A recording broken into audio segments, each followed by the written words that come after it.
தேனியில் Coimbatore cyber crime போலீசாரால் அதிரடியாக கைது செய்யப்பட்ட சவுக்கு சங்கர் கோயம்புத்தூர் நீதிமன்றத்திற்கு கொண்டு வரப்பட்டார். கோயம்புத்தூர் நீதிமன்றம் அவருக்கு 17ஆம் தேதி வரை நீதிமன்ற காவலில் வைக்க உத்தரவிட்டது. இதற்கிடையே தேனி மாவட்டத்தில் இருந்து கோயம்புத்தூர் கொண்டு வரும் வழியில் ஒரு சிறிய மோதல் ஏற்பட்டிருக்கிறது. போலீஸ் வாகனத்திற்கும் வேறு ஒரு வாகனத்திற்கும் இடையே மோதல் ஏற்பட்டு சிறு சிறு காயங்களுடன் போலீசாரும் சவுக்கு சங்கரும் தப்பியிருக்கிறார்கள். இதன் பிறகு சவுக்கு சங்கர் கோயம்புத்தூர் நீதிமன்றத்தில் ஆஜர்படுத்தப்பட்டு கோயம்புத்தூர் மத்திய சிறையில் அடைக்கப்பட்டிருக்கிறார். கடந்த வருடமும் கைது செய்யப்பட்டிருக்கிறார் சவுக்கு சங்கர்.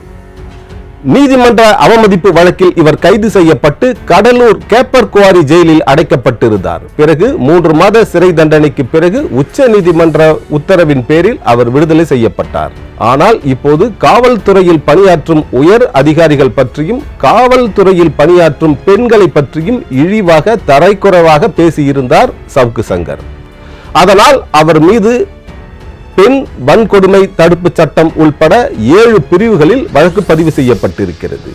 7 பிரிவுகளில் கைது செய்யப்பட்டிருக்கும் சவுக்கு சங்கர் மீது கஞ்சா வைத்திருந்ததாக ஒரு வழக்கும் பதிவு செய்யப்பட்டிருக்கிறது. 400 கிராம் கஞ்சா வைத்திருந்ததாக இவர் மீது வழக்கு பதிவு செய்யப்பட்டிருக்கிறது. இவரது நண்பர்கள், அதாவது இவருடன் பணியாற்றும் 2 பேர் மீதும் கஞ்சா வழக்கு பதிவு செய்யப்பட்டு அவர்களும் சிறையில் அடைக்கப்பட்டிருக்கிறார்கள். சவுக்கு சங்கரை சென்னையில் கைது செய்திருந்தால் சென்னை புழல் சிறையில் அடைக்கப்பட்டிருப்பார் அல்லது கடலூர் கேப்பர் குவாரி ஜெயிலுக்கு கொண்டு வரப்பட்டு அங்கே அடைக்கப்பட்டிருப்பார். ஆனால் இவரை தேனியில் வைத்து கைது செய்ததால் இவரை கோயம்புத்தூர் சிறையில் அடைத்திருக்கிறது காவல்துறை.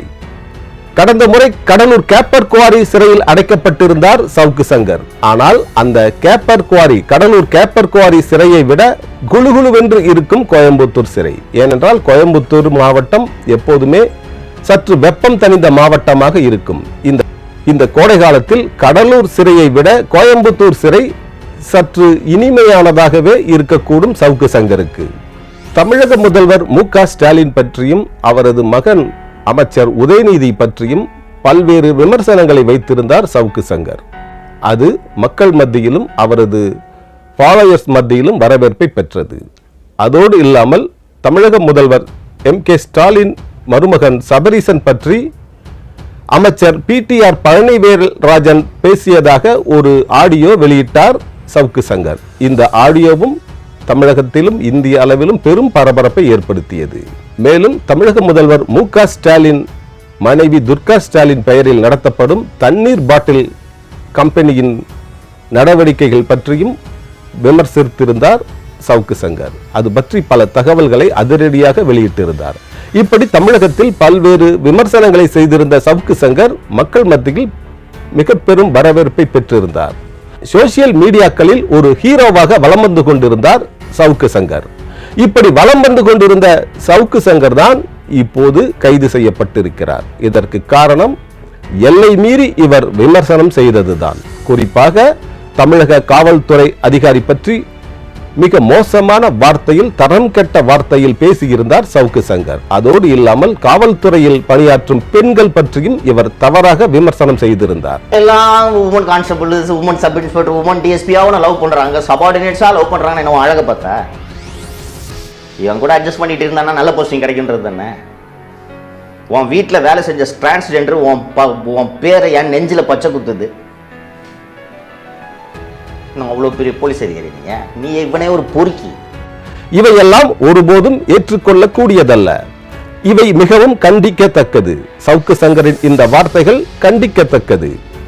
இதை வெளியிட்ட யூடியூப் சேனல்காரர், அந்த சேனலை நிர்வகிக்கும் ஃபெலிக்ஸ் இந்த பேட்டியை எடிட் செய்து வெளியிட்டிருக்க வேண்டும்.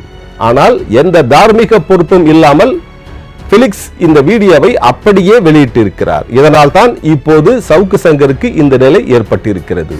இதில் பேட்டி எடுக்கும் ஃபெலிக்ஸ் சவுக்கு சங்கர் பேசும் பல வார்த்தைகளை எடிட் செய்திருக்க வேண்டும். அப்படி எடிட் செய்திருந்தால் இந்த பிரச்சனை வந்திருக்காது.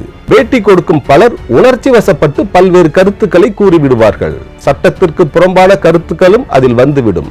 அப்படி அவை வந்தால் அது பற்றி எடுத்து கூறி பேட்டி கொடுத்தவரிடம் அதை விளக்கி கூறி இவை இருக்கலாமா வேண்டாமா என்று கேட்டு அந்த வார்த்தைகளை வைத்திருக்க வேண்டும் அல்லது எடிட் செய்து நீக்க விட வேண்டும். அப்படி எதுவுமே செய்யாமல் ராவாக வெளியிட்டு விட்டார் பெலிக்ஸ். அதனால் தான் இப்போது பிரச்சனையில் சிக்கி தவிக்கிறார் சவுக்கு சங்கர். யூடியூபில் சேனல் நடத்தும் பலருக்கு தார்மீக பொறுப்பு இருக்கிறது, அதை உணர்ந்து கொள்ள வேண்டும். யூடியூபில் பேட்டி கொடுக்கும் பலர் பல்வேறு கருத்துக்களை கூறினாலும் கூட அன்பார்லிமெண்ட் வேர்ட்ஸ் என்று கூறப்படும் பல்வேறு வார்த்தைகளை நீக்கிவிட வேண்டும்.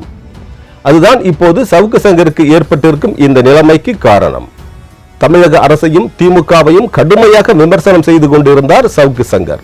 அவையெல்லாம் அரசியல் ரீதியாகவும் விமர்சன ரீதியாகவும் ஏற்றுக்கொள்ளக்கூடியதோ அல்லது ஏற்றுக்கொள்ள முடியாததோ, ஆனால் அவையெல்லாம் விமர்சனங்களுக்கு உட்பட்டதுதான் என்று பலரும் கருதி கொண்டிருந்தார்கள். ஆனால் பெண்களை பற்றியும் காவல்துறை உயரதிகாரி பற்றியும் தவறான வார்த்தைகளில், கொச்சையான வார்த்தைகளில் சவுக்கு சங்கர் பேசியதுதான் மிகவும் தவறான விஷயம். அதனால் தான் சவுக்கு சங்கர் இப்போது கைது செய்யப்பட்டு சிறையில் அடைக்கப்பட்டிருக்கிறார். இப்படி தவறான வார்த்தையை பிரயோகித்து கொச்சையான வார்த்தைகளில் பெண்களையும் காவல்துறை அதிகாரிகளையும் விமர்சனம் செய்திருந்தாலும் கூட அதற்காக அவர்கள் 5 பிரிவுகளில் முதலில் வழக்கு பதிவு செய்திருக்கிறார்கள். ஆனால் மேலும் ஒரு வழக்காக கஞ்சா வழக்கு பதிவு செய்யப்பட்டு இருப்பதுதான் மிகவும் மோசம். இது காவல்துறை மீது மக்களுக்கு அதிருப்தியை ஏற்படுத்தும். பொதுவாக அரசியல் விமர்சகர்கள் இதை ஏற்றுக்கொள்ள மாட்டார்கள். சவுக்கு சங்கர் 1/2 கிலோ கஞ்சா வைத்திருந்தார், அதனால் அவரை கைது செய்திருக்கிறோம், அவர் மீது வழக்கு பதிவு செய்திருக்கிறோம் என்று கூறுவது ஏற்றுக்கொள்ள முடியாதது. 5 பிரிவுகளில் வழக்கு பதிவு செய்திருப்பது லாஜிக்காக ஏற்றுக்கொள்ளக்கூடியது. ஆனால் கஞ்சா வழக்கு பதிவு செய்திருப்பது ஏற்றுக்கொள்ள முடியாதது. இதை காவல்துறை உணர்ந்து கொள்ள வேண்டும். ஏற்கனவே சவுக்கு சங்கரின் சவுக்கு மீடியாவில் இருக்கும் பலர் கைது செய்யப்பட்டிருக்கிறார்கள் அல்லது மிரட்டப்பட்டு கொண்டிருக்கிறார்கள் என்ற ஒரு விஷயம் வந்து கொண்டிருந்தது. இப்போது சவுக்கு சங்கரே கைது செய்யப்பட்டு விட்டார். இப்படிப்பட்ட நிலையில் கைது செய்யப்படுவோம் என்று அவர் எதிர்பார்த்து காத்து கொண்டிருந்த நிலையில் அவர் கஞ்சா வைத்திருந்தார் என்றெல்லாம் கூறுவது ஏற்றுக்கொள்ளக்கூடியதாக இல்லை. ஆனால் இந்த விஷயம் சவுக்கு சங்கருக்கு ஜாமீன் பெற்று தரக்கூடிய வாய்ப்பு இருக்கிறது. இது போலியாக ஜோடிக்கப்பட்ட வழக்கு என்று அவர் வாதிடுவதற்கு, அவரது வக்கீல் வாதிடுவதற்கு ஏதுவாக இருக்கும். அதன் மூலம் அவர் ஜாமீன் பெற்றுவிடக்கூடிய வாய்ப்பு இருக்கிறது. இது சவுக்கு சங்கருக்கு ஒரு சாதகமான விஷயம்தான். ஆனாலும் கூட பெண்கள் பற்றியும், காவல்துறையில் பணியாற்றும் பெண்கள் பற்றியும், காவல்துறை உயர் அதிகாரிகள் பற்றியும் கொச்சையான தவறான வார்த்தைகளை பிரயோகித்திருப்பதால் இவருக்கு தண்டனை நிச்சயம். அது 1 வருடமாக இருக்கலாம் அல்லது 3 வருடமாக இருக்கலாம். சில ஆயிரங்கள் அவருக்கு அபராதமும் விதிக்கப்பட இருக்கலாம். அது இந்த வழக்கின் முடிவில் தெரியும். அடுத்ததாக சவுக்கு சங்கர் மீது குண்டாஸ் சட்டம் போடப்பட இருப்பதாக ஒரு தகவல் வந்து கொண்டிருக்கிறது. சவுக்கு சங்கர் மீது ஏற்கனவே பல வழக்குகள் இருக்கிறது. தொடர்ந்து அவர் தமிழக அரசு பற்றியும், தமிழக அரசு உயர் அதிகாரிகள் பற்றியும், தமிழக அரசின் அமைச்சர்கள் பற்றியும் பல்வேறு கடுமையான விமர்சனங்களை செய்து கொண்டிருக்கிறார். இதனால் இவர் மீது பல வழக்குகள் ஏற்கனவே இருந்து கொண்டிருக்கிறது. இதையெல்லாம் காரணம் காட்டி இவர் மீது குண்டர் தடுப்பு சட்டத்தில் வழக்கு பதிவு செய்து 1 வருடம் ஜெயிலில் தள்ளிவிடுவார்கள் என்று கூறுகிறார்கள் விவரம் தெரிந்தவர்கள். 1 வருடத்திற்கு இவரால் ஜாமீன் பெற முடியாத ஒரு நிலைமை ஏற்பட்டுவிடக்கூடும் என்று கூறுகிறார்கள் சவுக்கு சங்கரின் ஆதரவாளர்கள். சவுக்கு சங்கர் மீது குண்டாஸ் வழக்கு பாயுமா?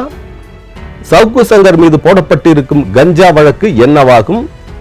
ஆனால் சவுக்கு சங்கர் மீது போடப்பட்டிருக்கும் பெண்களுக்கு எதிரான பெண் வன்கொடுமை தடுப்பு சட்டத்தின் மூலம் சவுக்கு சங்கருக்கு தண்டனை நிச்சயமாக கிடைக்கும் என்பது உறுதியாக தெரிகிறது. இந்த வழக்கில் இருந்து இவர் தண்டனை பெறாமல் தப்ப முடியாது.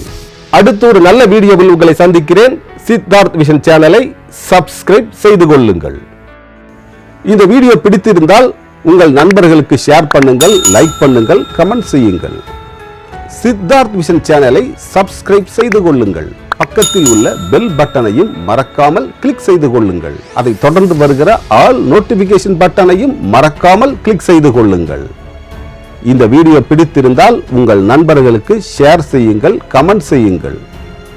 சித்தார்த் விஷன் சேனலை சப்ஸ்கிரைப் செய்து கொள்ளுங்கள்.